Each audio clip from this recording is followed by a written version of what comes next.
बच्चों, मैं आज आप लोगों के लिए प्रश्नावली 8.2 का प्रश्न नंबर 5वां।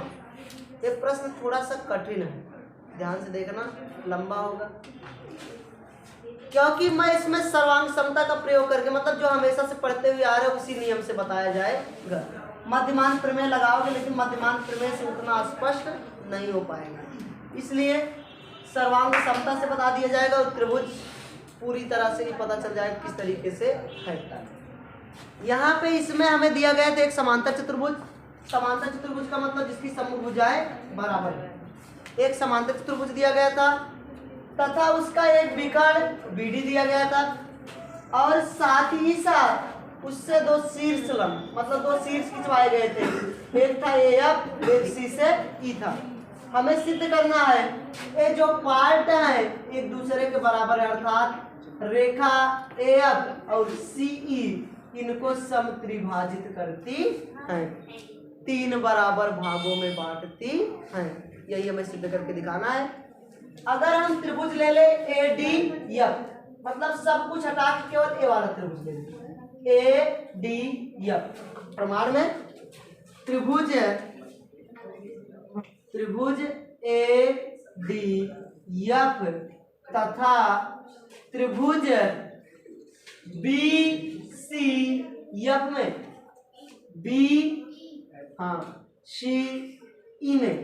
BCE में ADF तथा BCE में। अब देखो, अगर इस समांतर चतुर्भुज है तो इसकी सम्मुख भुजाएं वैसी बराबर होंगी, सम्मुख भुजाएं एक दूसरे के बराबर होंगी।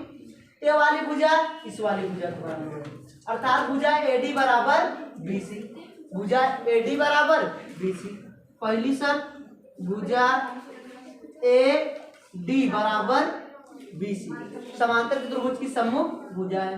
समांतर चतुर्भुज की सम्मुख भुजा है, समांतर चतुर्भुज की सम्मुख भुजा है। एक शर्त हुई। दूसरी शर्त, किसी भी समांतर चतुर्भुज के सम्मुख कोण क्या होते हैं?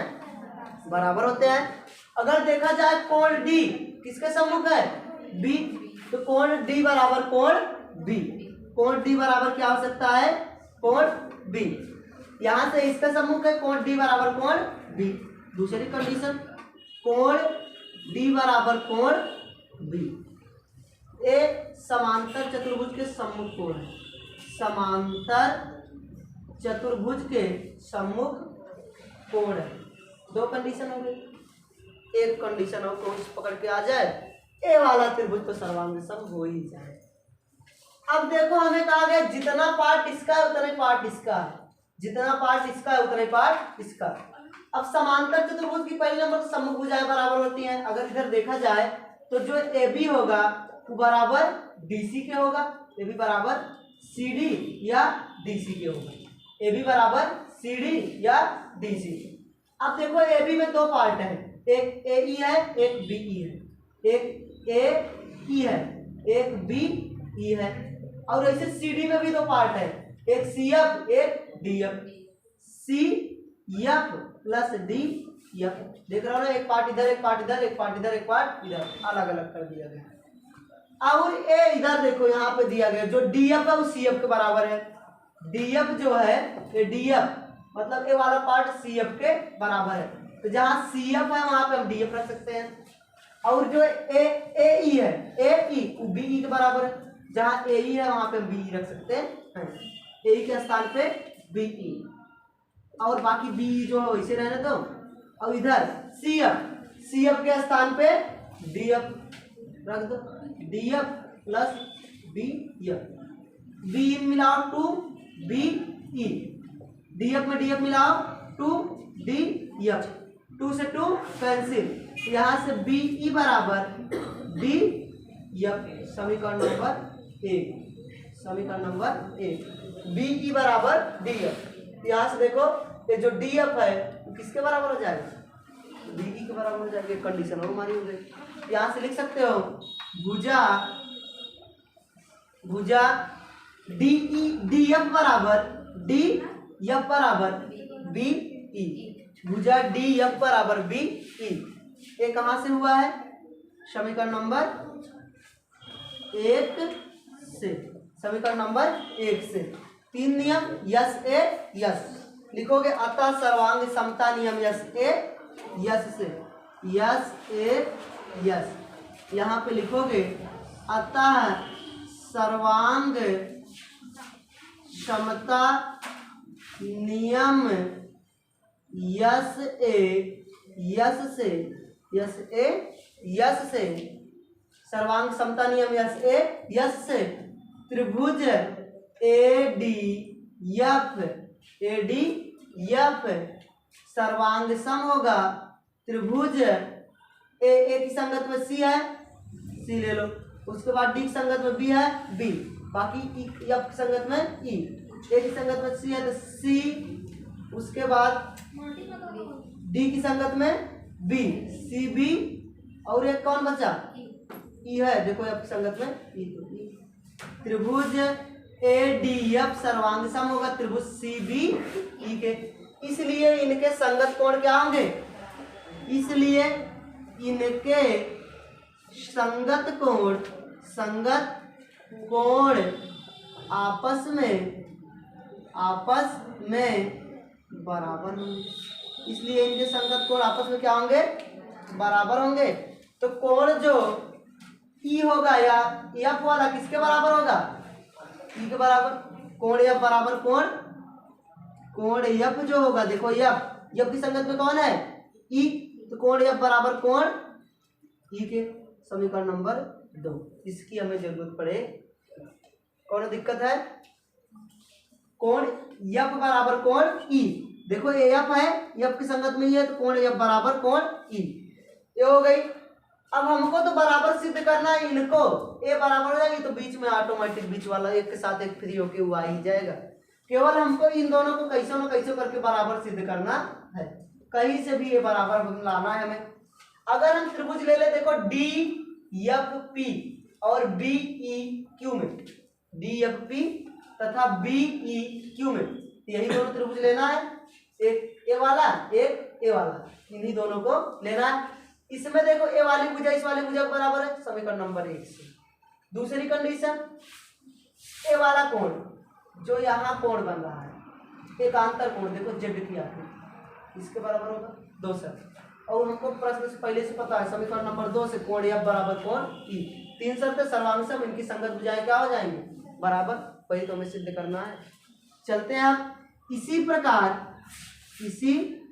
प्रकार त्रिभुज डी पी एफ तथा त्रिभुज बी क्यू ई में भुजा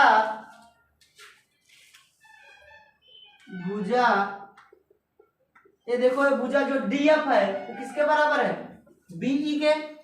डी एफ बराबर बी ई। ये समीकरण नंबर 1 से। समीकरण नंबर 1 से, समीकरण नंबर 1 से हो गई। उसके बाद दूसरी कंडीशन, एक कोण जो है डी वो कोण बी के बराबर है। कोण डी बराबर कोण बी। इस एकांतर कोण है, देखो जेड की आकृति बन रही है, एकांतर कोण है, एकांतर कोण है। 2 कंडीशन हो गई। तीसरी कंडीशन, कोण जो है हमारा एफ है वो कोण ई के बराबर है। ये हमें समीकरण नंबर 2 से मिलेगा। इसी के लिए तो हम इसको सर्वांग सम सिद्ध किए थे। कोण एफ बराबर कोण ई, कोण एफ बराबर कोण ई, ये हमें मिला समीकरण नंबर 2 से। 3 कंडीशन, यस ए ए, अतः सर्वांग समता नियम यस ए से, यस ए लिखोगे। अतः सर्वांग समता नियम यस ए से त्रिभुज डी पी एफ सर्वांग सम होगा त्रिभुज, देखो डी की संगत में कौन है? बी, तो बी लिखोगे यहाँ पे। उसके बाद एफ की संगत में ई, एफ की संगत में ई, यहाँ एफ है अंतिम वाला ई हो जाएगा, और पी एक तो बार आए नहीं तो पी की संगत में जो बच रहा है उसी को ले लो। पी बच कौन रहा है? क्यू, तो पी की संगत में क्यू। तो त्रिभुज डी पी एफ सर्वांग सम किसके होगा? बी क्यू ई के। इसलिए इनकी संगत भुजाएं आपस में बराबर होंगी, संगत भुजाएं आपस में बराबर होंगी। इसलिए इनकी संगत भुजाएं आपस में बराबर होंगी। संगत भुजाएं मतलब अगर इसकी संगत हम डी पी को ले, डी से लेकर पी तक, इसकी संगत बी क्यू, डी पी बराबर बी क्यू, डी पी बराबर बी क्यू।